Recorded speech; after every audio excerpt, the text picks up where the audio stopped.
The scene opens with Shao Kahn's goons, he's the main bad guy, pacing around his fortress talking about some dumb shit. They mention something about claiming thousands and millions of souls on Earth.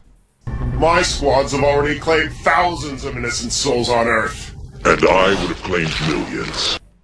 Like, arguing over who can get more souls. Aside from being some of the cheesiest dialogue in the whole movie, it also brings up the huge issue of Earth actually being invaded. This is like the main thing that the heroes are trying to stop. Of course, it is barely mentioned again, and we never see anything about Earth actually being invaded, even though the characters are in the Earth realm for most of the movie. It's just random ambushes and even more random environments. There should have been like a 2-minute scene where Rayden reminds them of what they're fighting for, and mentions that Earth is being invaded and it'll fall if they don't stop Shao Kahn, and like show a few shots of buildings burning and bodies in the streets maybe, or wrecked cars and shit, for like a minute. Would have at least created a sense of tension and suspense. But wait, it's a kids movie, right? You don't want to scare the little ones with scenes like that.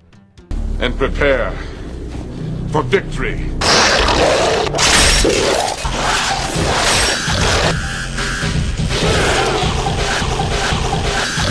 Oh god, what's wrong with your face? There is a scene similar to this in the beginning of the movie, but it's just a bunch of bullshit when you break it down. It creates the illusion of a complicated mystery plot, but by the end you're so fucking confused you just assume that you didn't get it, or that you weren't paying close enough attention. So this invasion of Earth was weak. It had no impact on the audience, mainly because we never really see what's at stake. We never really see anything, just talking and fighting.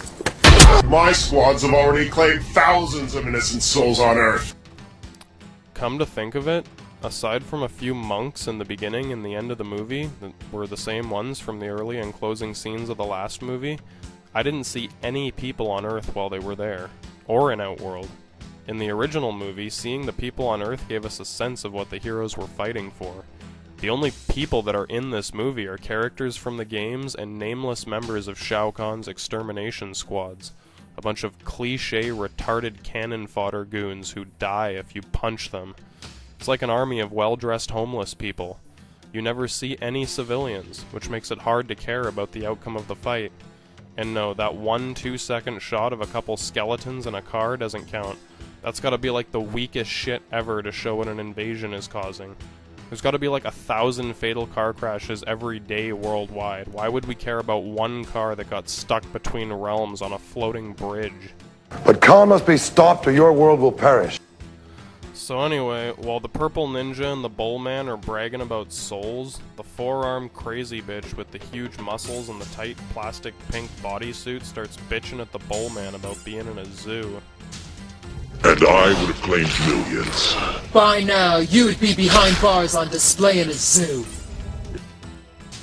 By the way, this one scene is like the most we ever learn about these characters in the whole movie, so pay attention. So the bullman says some shit like, If those bars could keep me away from you, Shiva, I would welcome them.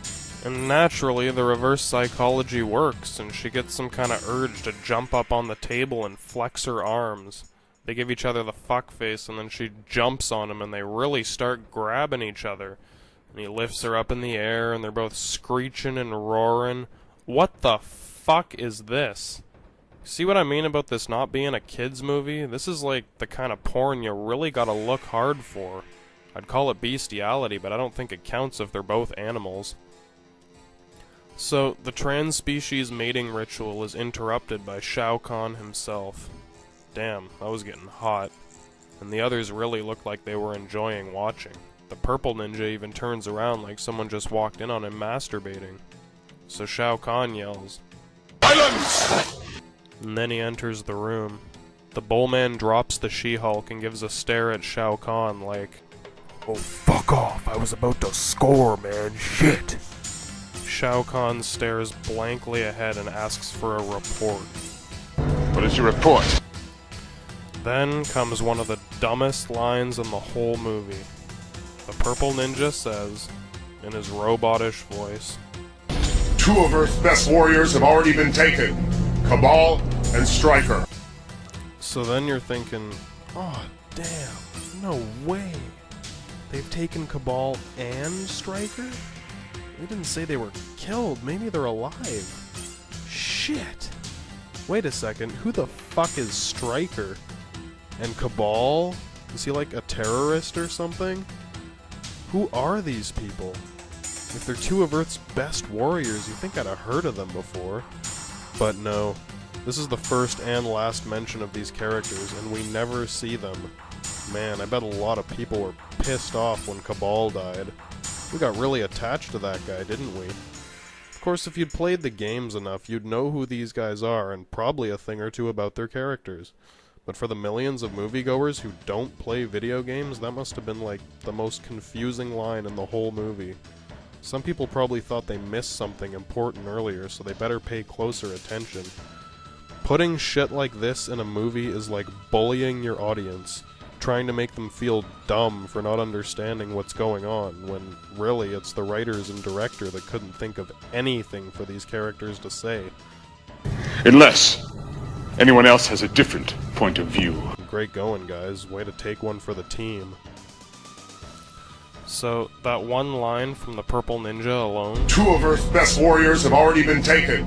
Cabal and Stryker. ...should give perfect example to the point I made about the incomplete puzzle fuck they showed us in this movie. Why would they bother bringing up Cabal and Stryker if they never bothered to elaborate on it? Two reasons.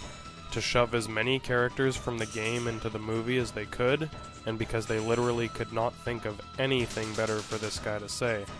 The Purple Ninja could just as easily have said, "Earth's warriors are falling quickly before our army." There was no reason to mention the names of characters that aren't in the movie and are unknown to the majority of the audience. It makes no sense. Either show us Cabal and Stryker sometime before this scene, or leave out the names. And change the word taken to something else. Anything else. What the fuck does taken mean in the context of a fucking invasion? Did they capture Cabal and Stryker? Did they kill them? Did they take them, if you know what I mean? It's actually pretty common in war, you know. I think they may be referring to taking their souls. Weak, pathetic fools, I've come for your souls. I don't think so. But they never elaborate on that topic either. Just vague one-line mentioning of it from time to time, none of which form an explanation of how or why they are harvesting souls. It only tells you that it is happening. That's it. In the original Mortal Kombat movie, the element of harvesting souls was very cleverly, very simply laid out.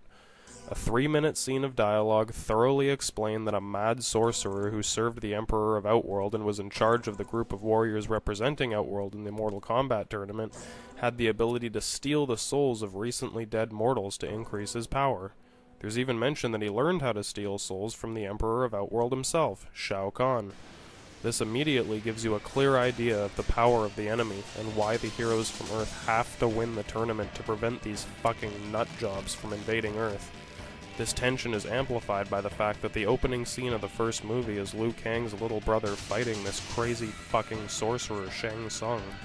The sorcerer kills the kid and takes his soul, and we see that Liu Kang is seeing this happen in a dream, because the sorcerer taunts Liu Kang by saying, Your brother's soul is mine. You will be next.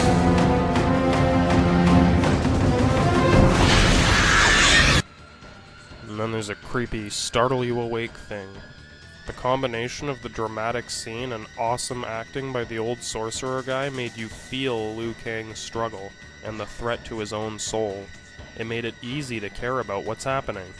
In Annihilation, the only threat of stealing souls either has something to do with being frozen in time in your car on a floating bridge, or being taken by these guys. Or her. Or her, I guess, but she's undead, so that's just nasty. And if you thought about it before, that still makes you a necrophiliac, you fucking weirdo. We never see Shao Kahn steal a soul.